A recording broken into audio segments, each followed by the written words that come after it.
नमस्कार। कैंसर एक ऐसा रोग ज़रूर है जिससे जान चली जाती है, पर अगर इसके प्रति हम समय से जागरूक हो जाएं, तो निश्चित रूप से इसे बहुत ही कम समय में सही किया जा सकता है। आज हमारे बीच मौजूद हैं डॉक्टर सोनिया तिवारी मैम, जो कि कैंसर रोग विशेषज्ञ हैं कमला नेहरू मेमोरियल हॉस्पिटल में, प्रयागराज में। मैम, कैंसर क्या है और किन किन प्रकार के कैंसर पाए जाते हैं? जैसे कि आपने बताया कि कैंसर एक जानलेवा बीमारी के रूप में समाज में जाना जाता है।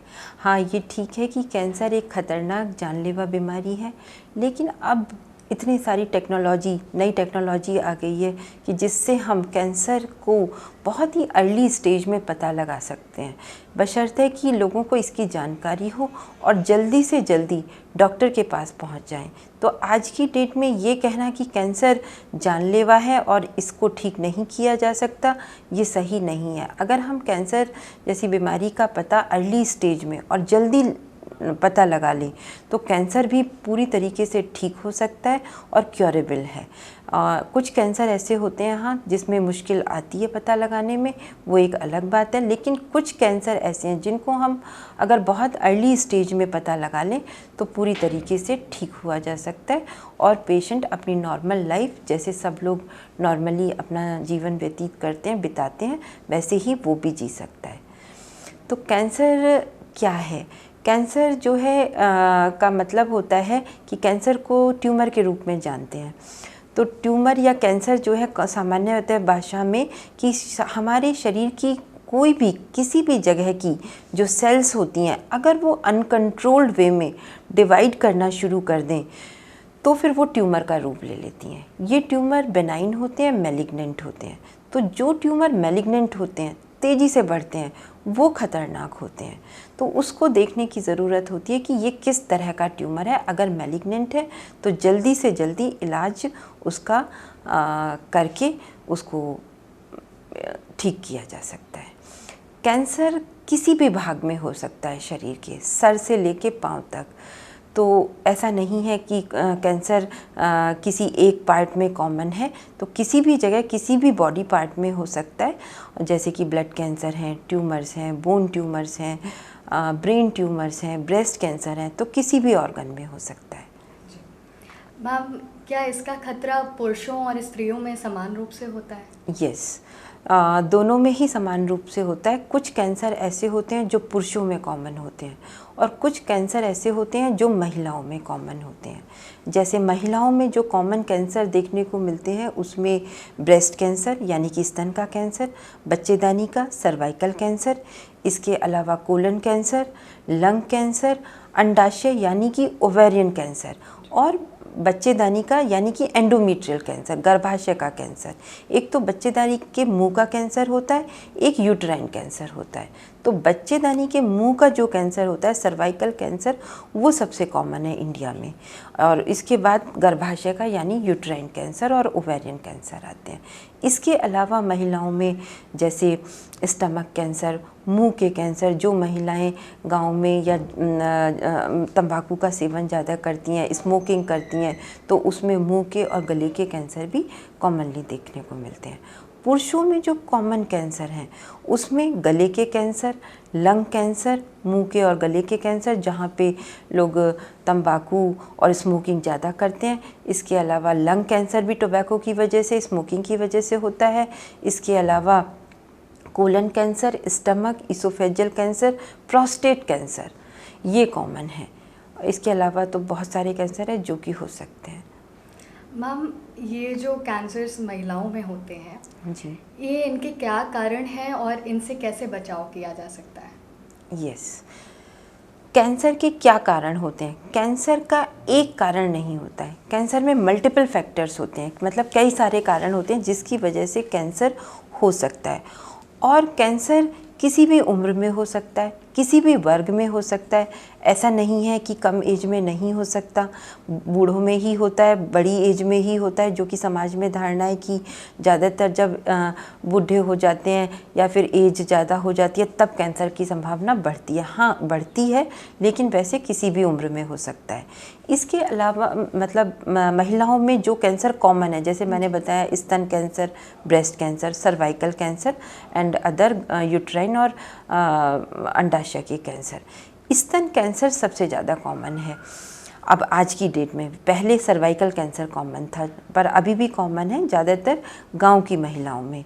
ब्रेस्ट कैंसर के जो कारण हैं उसमें सबसे प्रमुख कारण तो महिला खुद में फीमेल जेंडर होना। हर महिला ब्रेस्ट कैंसर के लिए प्रोन होती है, मतलब किसी को भी हो सकता है, ऐसा नहीं है कि किसी खास वर्ग में होता है। इसके अलावा जिन महिलाओं को माहवारी देर से बंद होती है या फिर माहवारी जल्दी अर्ली एज में शुरू हो जाती है, वो भी कैंसर का एक कारण, स्तन कैंसर का कारण होता है।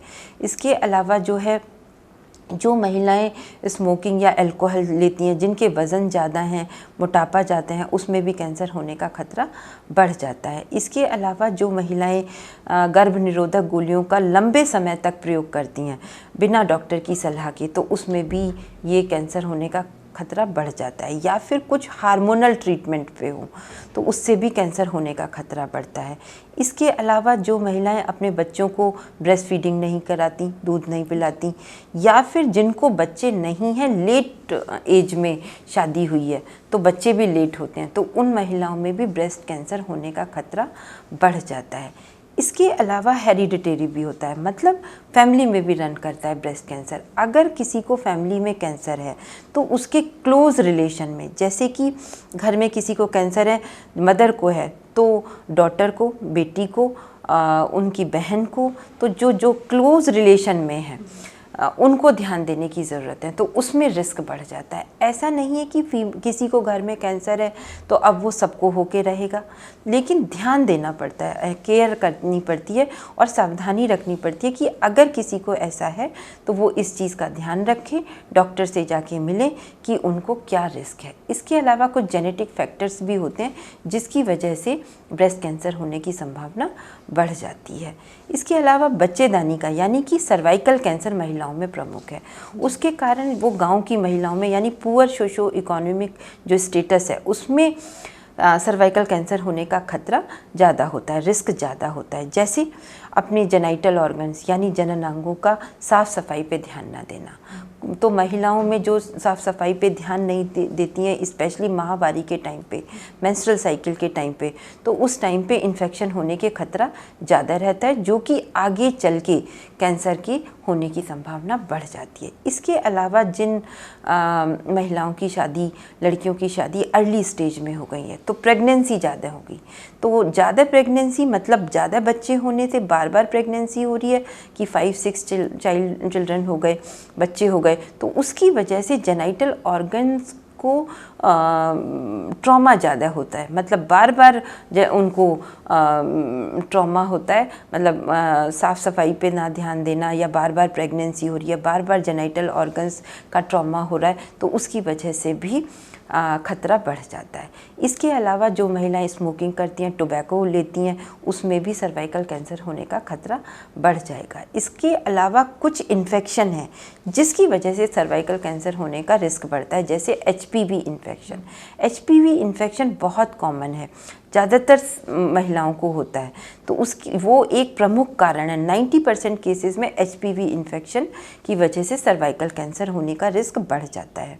इसके अलावा जो महिलाएं जैसे सुरक्षित यौन संबंध नहीं होते हैं, उसमें भी रिस्क बढ़ता है, तो ये सारी चीज़ें ध्यान देने लायक है। इसके अलावा ओवेरियन कैंसर के कारण हेरिडिटरी भी हो सकते हैं, यानी कि जेनेटिक, जिनके घर में ये कैंसर रहा है।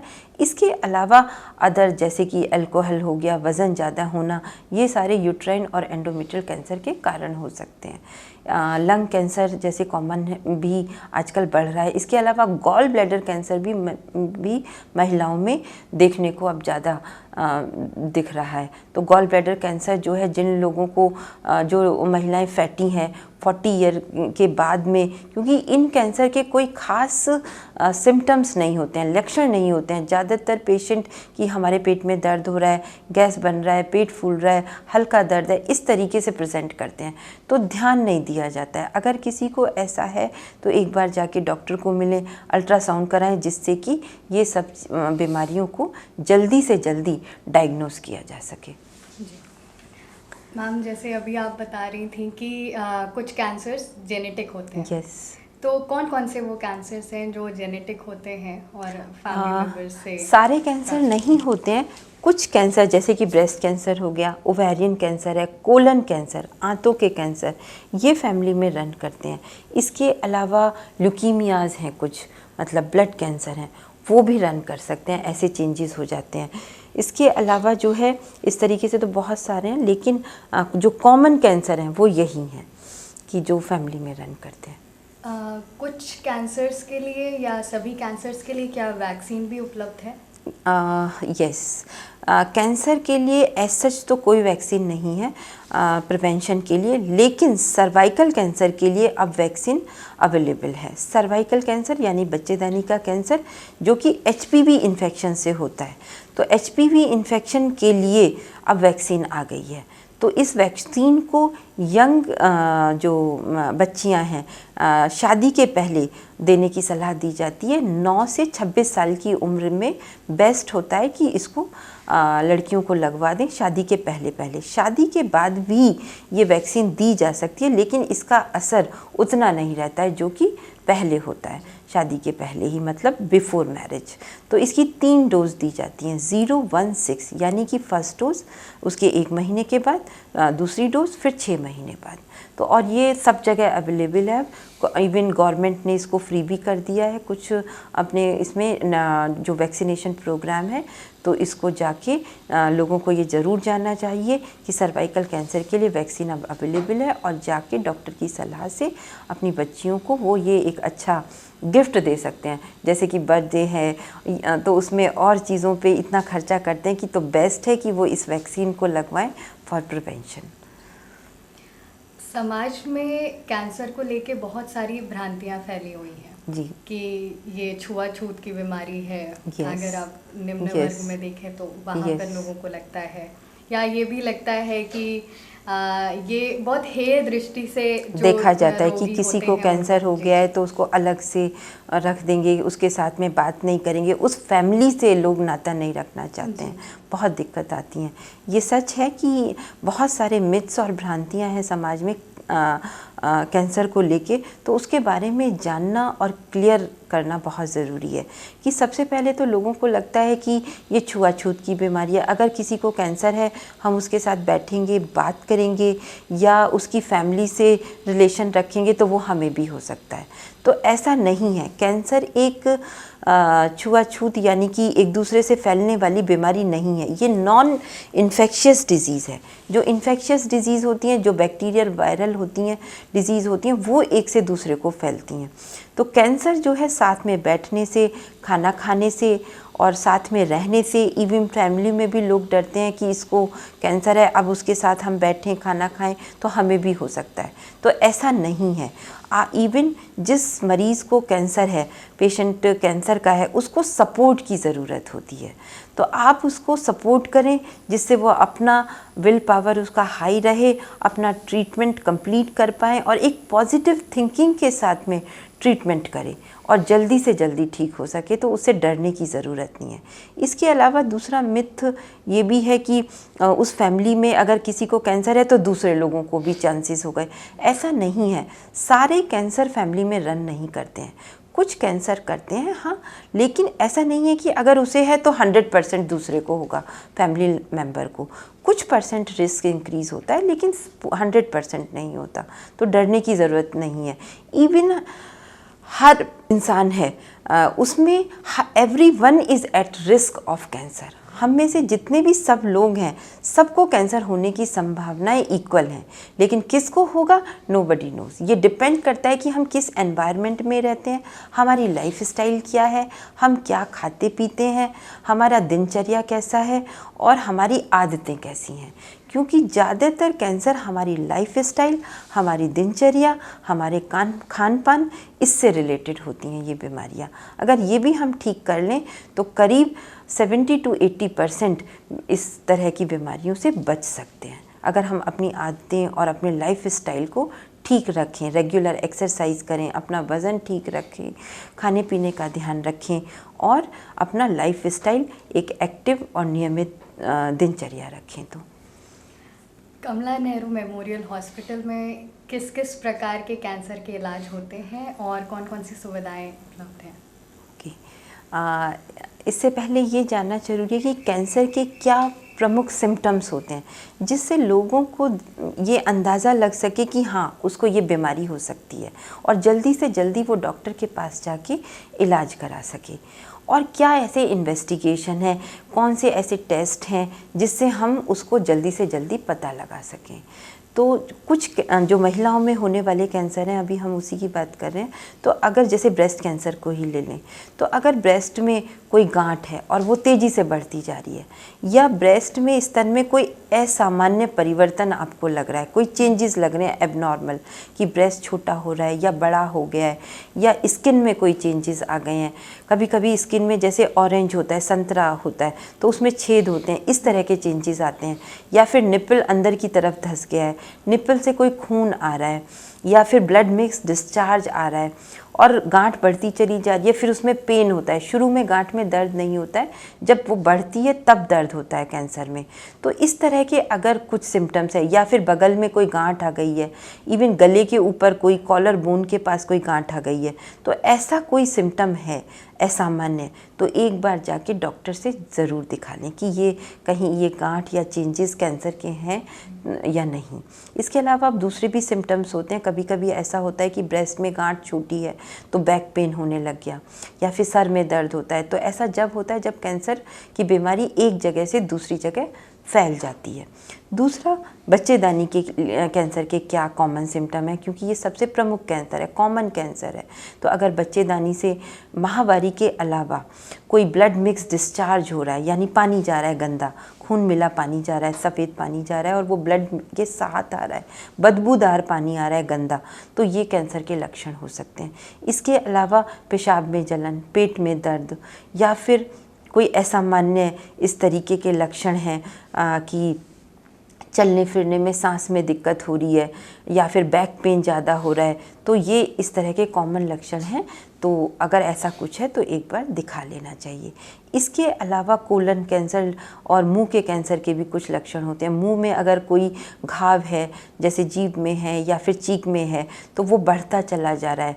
कोई पैच है रेड कलर का या फिर अल्सर है, वो बढ़ता चला जा रहा है और उसमें से ब्लीडिंग भी हो रही है और दवाई खाने से वो ठीक नहीं हो रहा है, तो ये कैंसर का एक लक्षण हो सकता है। इसके अलावा या फिर गले में कोई गांठें आ गई हैं जिन्हें हम लिम्फ नोड कहते हैं, तो अगर वो बढ़ रहे हैं, वो गांठें तेज़ी से बढ़ती चली जा रही हैं, आवाज़ में कोई परिवर्तन आ गया है, सांस लेने में दिक्कत है, दवाई से वो ठीक नहीं हो रहा है, तो ये कॉमन लक्षण होते हैं। इसके अलावा फिर इसकी जांच की बात आती है। जांच के लिए अगर कोई ऐसा सिम्टम है तो डॉक्टर को दिखाएं। तो उसमें से अगर कोई गांठ है तो बायोप्सी या FNAC होती है, उसमें निडल डाल के तो उसका पानी लेके गांठ से उसको जांच के लिए भेज दिया जाता है, जिससे कि हमें पता चल जाता है कि ये गांठ या जो भी बीमारी है कैंसर है या नहीं। तो इससे भी लोग डरते हैं कि अगर निडल या बायोप्सी करेंगे तो उससे कैंसर फैल जाता है, तो ये भी एक मिथ है। क्योंकि अगर कैंसर की जो भी बीमारी है, अगर हम उसको सही डायग्नोस नहीं करेंगे तो हमें ये कभी नहीं पता चल पाएगा कि ये बीमारी किस तरह का है और उसका कभी ठीक तरीके से इलाज नहीं हो सकता। इसके अलावा शुरुआती अवस्था में पता लगाने के लिए कुछ टेस्ट होते हैं जिन्हें स्क्रीनिंग टेस्ट कहते हैं। जैसे ब्रेस्ट कैंसर के लिए मैमोग्राफी, मैमोग्राफी एक ऐसा मतलब एक्सरे होता है जिससे 40 साल की महिला के मतलब शुरू करके 40 साल की उम्र के बाद हर महिला को साल में एक बार ये टेस्ट ज़रूर कराना चाहिए, जिससे अर्ली स्टेज में मतलब कैंसर की शुरुआत बिल्कुल जब होती ही है, कोई गांठ नहीं है, कोई कुछ नहीं है, सिम्टम नहीं है, उससे पहले ही उसको देख के ये पता लगा लिया जाता है कि ये बीमारी कैंसर हो सकती है कि नहीं। इसके अलावा सेल्फ ब्रेस्ट एग्जामिनेशन, जब महिला डॉक्टर के पास आती है किसी भी प्रॉब्लम से, तो हम लोग बताते हैं कि किस तरीके से खुद को एग्जामिन करना चाहिए, जिससे कि आप खुद ही ये देख के पता लगा सकें कि हाँ ये कोई एबनॉर्मल गांठ हो सकती है, जिससे कि बीमारी को पता लगा सकें। इसके अलावा साल में एक बार डॉक्टर से चेकअप करा लेना चाहिए जाके कि कोई ऐसी बीमारी तो नहीं। इसके अलावा सर्वाइकल कैंसर के लिए पैप स्मीयर टेस्ट सबसे इम्पॉर्टेंट है। पैप स्मीयर टेस्ट 30 साल से करके या शादी के बाद हर साल एक बार कराना चाहिए। अगर वो नेगेटिव आता है तो 3 साल पे कराने की सलाह दी जाती है। तो उससे हम शुरुआत में ही पैप स्मीयर टेस्ट में हम क्या करते हैं कि बच्चेदानी से पानी लेके सर्विक्स से उसको जांच के लिए भेज देते हैं। अगर कोई एबनॉर्मल सेल उसमें दिख जाते हैं तो फिर फर्दर इन्वेस्टिगेशन किया जाता है और शुरुआत में ही हम बीमारी को पता लगा के उसको ठीक कर सकते हैं और पूरी तरीके से वो ठीक हो सकता है। कैंसर की कौन कौन सी अवस्थाएं होती हैं और क्या उसके ट्रीटमेंट्स और इलाज उपलब्ध हैं? यस, कैंसर की 4 स्टेज होती हैं, स्टेज 1, 2, 3 और 4, चौथा स्टेज। तो स्टेज 1 और 2 को हम अर्ली स्टेज कहते हैं कि प्रारंभिक अवस्था, शुरुआती अवस्था के कैंसर। तीसरे स्टेज में ट्यूमर बढ़ जाता है और ज़्यादा, एक ही जगह रहता है, जिस ऑर्गन का ट्यूमर है उसी में रहता है, लेकिन वो बढ़ जाता है काफ़ी, तो उसको एडवांस स्टेज कहते हैं। चौथे स्टेज में ट्यूमर एक जगह से जो है दूसरी जगह में भी आ जाता है कैंसर, दूसरे ऑर्गन्स में आ जाता है, जिसे हम मेटास्टेसिस कहते हैं।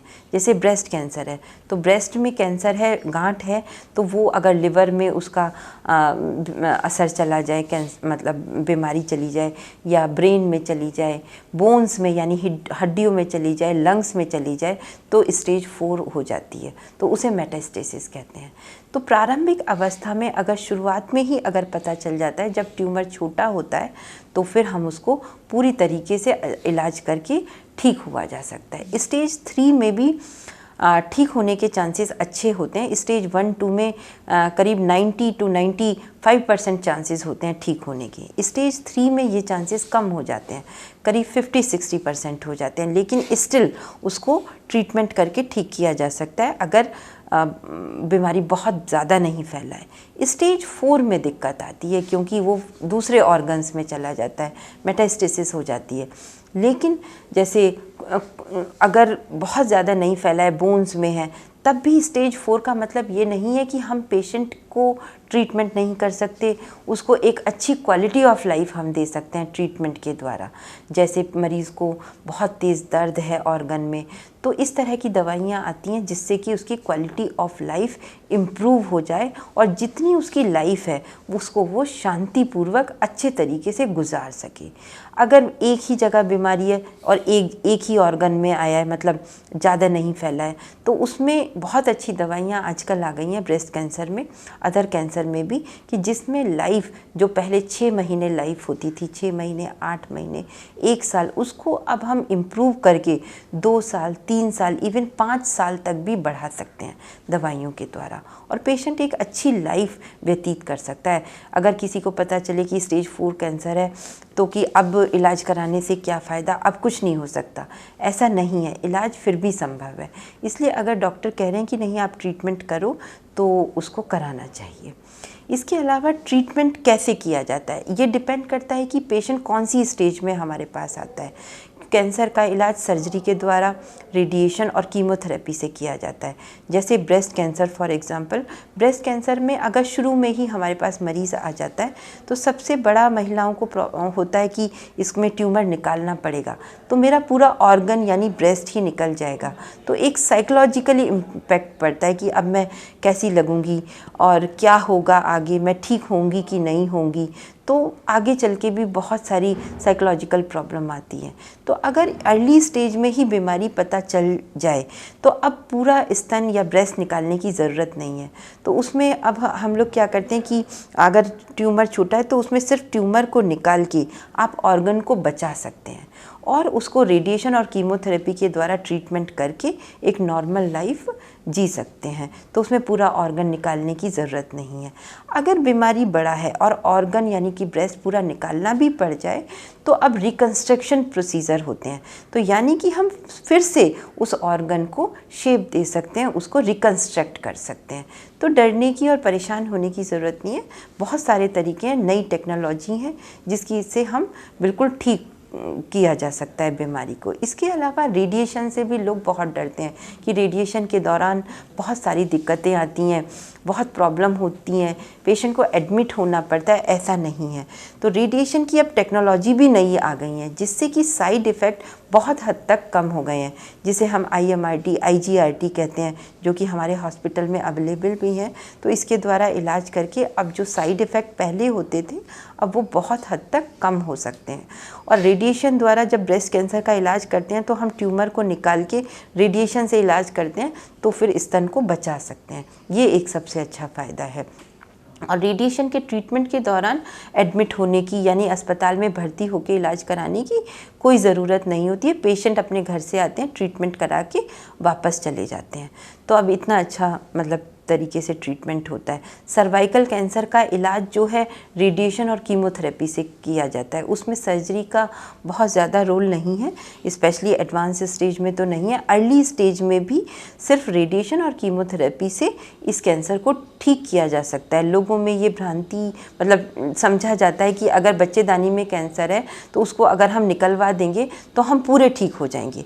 ऐसा नहीं है। ये डिपेंड करता है कि किस स्टेज में है और उसमें ऑपरेशन संभव है या नहीं है। ये कैंसर के डॉक्टर ही सही बता सकते हैं। इसलिए ज़रूरत ये है कि आप सही जगह जाके इसके लिए सलाह लें और जिस तरीके से डॉक्टर बताते हैं उस तरीके से इलाज कराएं। अपने मर्ज़ी से कहीं भी जाके इसका ट्रीटमेंट ना करें। सबसे ज़रूरी है कि कैंसर का ट्रीटमेंट सही जगह होना चाहिए जहां इस तरीके के ट्रीटमेंट और सारी फैसिलिटी अवेलेबल हैं। तो इस तरीके से इलाज होते हैं। कीमोथेरेपी में भी लोगों को बड़ी डर रहता है कि कीमोथेरेपी से बहुत उल्टी होती है, बाल झड़ जाते हैं और टॉलरेट नहीं कर पाते हैं, लोगों की जान चली जाती है। ऐसा नहीं है। अब दवाइयाँ इतनी अच्छी आ गई हैं कि जो टॉक्सिसिटी है कीमोथेरेपी की वो काफ़ी हद तक कम हो जाती है, कम हो गई है। इसके अलावा जहाँ तक बाल झड़ने की बात है, हाँ बाल झड़ते हैं कीमोथेरेपी के दौरान, लेकिन जब दवाइयाँ बंद हो जाती है, ट्रीटमेंट बंद हो जाता है, कंप्लीट हो जाता है, उसके बाद बाल वैसे ही आ जाते हैं, इवन पहले से अच्छे आ जाते हैं। तो डरने की ज़रूरत नहीं है कि बाल मेरे चले जाएंगे तो अब वो वापस नहीं आएंगे। तो कीमोथेरेपी का वो साइड इफ़ेक्ट है, बाद में सब चीज़ें सारी जिस तरीके से बाल आना और जो स्किन के कलर्स हैं जब रेडिएशन होता है चेंज हो जाता है, वो सब नॉर्मल हो जाता है। तो इसमें डरने की कोई बात नहीं है। मेन ज़रूरत है कि जिस तरीके से डॉक्टर आपको ट्रीटमेंट करने की सलाह दे रहे हैं आप उस ट्रीटमेंट को अपना पॉजिटिव एटीट्यूड रखें, उसको कंप्लीट करें जिससे कि आप पूरी तरीके से पहले ठीक हो जाएं। तो इस तरीके से सारी चीज़ें मतलब ट्रीटमेंट होता है। तो इसमें घबराने की और डरने की कोई बात नहीं है। कमला नेहरू मेमोरियल हॉस्पिटल में किन किन कैंसर्स का इलाज होता है और क्या क्या सुविधाएं यहाँ पर उपलब्ध हैं? हमारे यहाँ ज़्यादातर सभी कैंसर्स का इलाज होता है। जो breast cancer, oral cancer, surgery की सुविधा उपलब्ध है। जो कैंसर की सर्जरी होती हैं वो भी सब उपलब्ध हैं। और रेडिएशन के लिए हमारे पास जो भी नई टेक्निक्स हैं वो भी उपलब्ध हैं। तो हमारे पास मोस्टली सभी कैंसर का ट्रीटमेंट यहाँ पर हो जाता है। हाँ कुछ चीज़ें ऐसी हैं जिसमें दिक्कतें आती हैं, उसके लिए बताया जाता है कि आप कहाँ जाके सही जगह कहाँ है, कौन से हॉस्पिटल में क्या और चीज़ें अवेलेबल हैं, उसके लिए बताया जाता है जिससे कि वो सही जगह जाके इलाज करा सकें। जो चीज़ें हमारे यहाँ हो सकती हैं और ऑलमोस्ट जो बेसिक ट्रीटमेंट हैं एक कैंसर पेशेंट को चाहिए वो सब हमारे यहाँ सारे ट्रीटमेंट मोस्टली होते हैं। जो कॉमन कैंसर है उनके सब इलाज हमारे हॉस्पिटल में होते हैं। इसके अलावा एक ये भी मन में होता है कि कैंसर का इलाज बहुत खर्चीला होता है। ऐसा नहीं है। हाँ खर्च आता है, लेकिन अगर शुरू में ही पता लग जाए, इसीलिए बताने की ज़रूरत है, तो पैसा भी कम खर्च होता है और ठीक भी हो जाते हैं। और आजकल गवर्नमेंट की तरफ से इतनी अच्छी स्कीम्स आ गई हैं, यानी कि जो पुअर पेशेंट हैं अगर इलाज का खर्च नहीं उठा सकते हैं तो आयुष्मान योजना, प्रधानमंत्री जो फंड मिलते हैं, चीफ मिनिस्टर फंड होते हैं, प्राइम मिनिस्टर फंड होते हैं, तो उसके लिए एस्टीमेट को भेजा जाता है, बताया जाता है, जिससे कि उसको उसका जो कैंसर का जो इलाज का खर्च है वो उसको ट्रीटमेंट कराने में मदद मिल जाती है। तो डरने की इसमें ज़रूरत नहीं है। पहले ज़रूरत है कि आप आके हॉस्पिटल आएँ, डॉक्टर से बात करें और किस तरीके से इलाज करना है वो खुद ही बताते हैं। तो इसमें परेशान होने की ज़रूरत नहीं है कि बहुत ज़्यादा पैसा लगता है और हमारे पास पैसा नहीं है, गरीब है तो उसका इलाज नहीं हो सकता। तो इसमें परेशान होने की ज़रूरत नहीं है। आजकल बहुत सारे ऐसे स्कीम्स हैं जिसके थ्रू कैंसर का इलाज पूरी तरीके से हो सकता है। कैंसर जितना शारीरिक रूप से तोड़ता है रोगी को, उससे ज़्यादा मानसिक रूप से तोड़ देता है। तो इसके लिए आप क्या कहना चाहेंगी कि एक रोगी के साथ कैसा समाज में व्यवहार होना चाहिए, कैसा परिवार का उसको संभालने का तरीका होना चाहिए?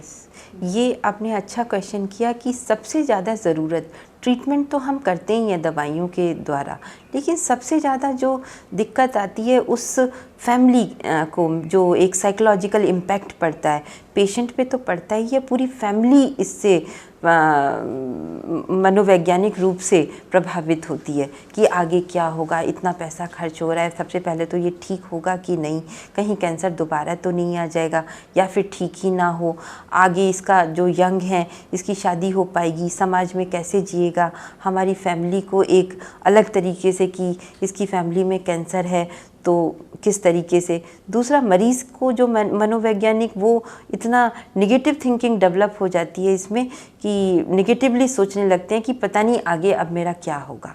तो इसमें सबसे पहले तो डॉक्टर के पास जब पेशेंट आता है तो सबसे पहले तो हमारी रिस्पॉन्सिबिलिटी बनती है कि हम ही पेशेंट को पॉजिटिव एटीट्यूड रखकर इलाज के लिए उसको बताते हैं कि आप अपनी विल पावर स्ट्रॉन्ग रखिए, अपने आत्मविश्वास को बढ़ा के रखिए कि अपनी विल पावर इतनी स्ट्रॉन्ग हो कि आप इस ट्रीटमेंट को पहले कर पाएँ, पूरा कर पाएँ, कंप्लीट कर पाएँ, और ये विश्वास दिलाना कि नहीं, आप ठीक हो सकते हैं, आप भी पहले की तरह जीवन जी सकते हैं। फिर दूसरा, आसपास, यानी कि आसपास का जो नेबर हैं, समाज है, वो उसको इस दृष्टि से ना देखे, इस दृष्टि से देखने के बजाय उसको सपोर्ट करे हर तरीके से। सपोर्ट का मतलब ये नहीं कि हमेशा पैसे से ही सपोर्ट किया जाए, तो उसको मनोवैज्ञानिक यानी साइकोलॉजिकली उसकी विल पावर, उसके आत्मविश्वास को बढ़ाए कि वो भी पहले की तरह जैसे है और जैसे समाज में लोग जीते हैं उसको भी वैसे ही जीने का अधिकार है। वो अलग नहीं है इस समाज में, उसे ये एक बीमारी है और बीमारी इलाज करने से ठीक हो जाती है और वो भी पहले की तरह से नॉर्मल जीवन जी सकता है। स्पेशली फीमेल्स को के साथ में बहुत दिक्कत आती है, जैसे ब्रेस्ट कैंसर के जो फीमेल्स पेशेंट होते हैं, अदर भी कैंसर के, कि अब आगे क्या होगा, मैं पहले की तरह नहीं दिखेंगे, हम बाल झड़ जाएंगे और आगे का फ्यूचर कैसा रहेगा, मुझे सोसाइटी एक्सेप्ट करेगी कि नहीं। तो ये सारी धारणाएं मन से निकाल देनी चाहिए। ये आपका जीवन है, सबसे पहले तो ये आप सोचिए कि सबसे पहले आपको सोचना है कि हमें जीना है और अच्छे तरीके से जीना है। फिर सोसाइटी की बात आती है, सोसाइटी में भी अवेयर होने की ज़रूरत है कि कैंसर एक लाइलाज बीमारी नहीं है, ये एक बीमारी है, दूसरी बीमारियों की तरह है, इलाज के द्वारा ठीक हो सकती है और हमारा ये एक रिस्पॉन्सिबिलिटी है, सामाजिक रिस्पॉन्सिबिलिटी, कि हम ऐसे पेशेंट को, फैमिली को सपोर्ट करें इस बीमारी से जूझने में और इसके इलाज में और हर तरीके से। बहुत बहुत आभार मैम, आपने इतनी सारी जानकारियाँ कैंसर से जुड़ी हमें दी और मुझे लगता है कि इसको सुनने वाले जितने भी दर्शक होंगे वो इससे ज़रूर जागरूक होंगे और अपने आसपास के लोगों को भी जागरूक करेंगे। बहुत बहुत धन्यवाद।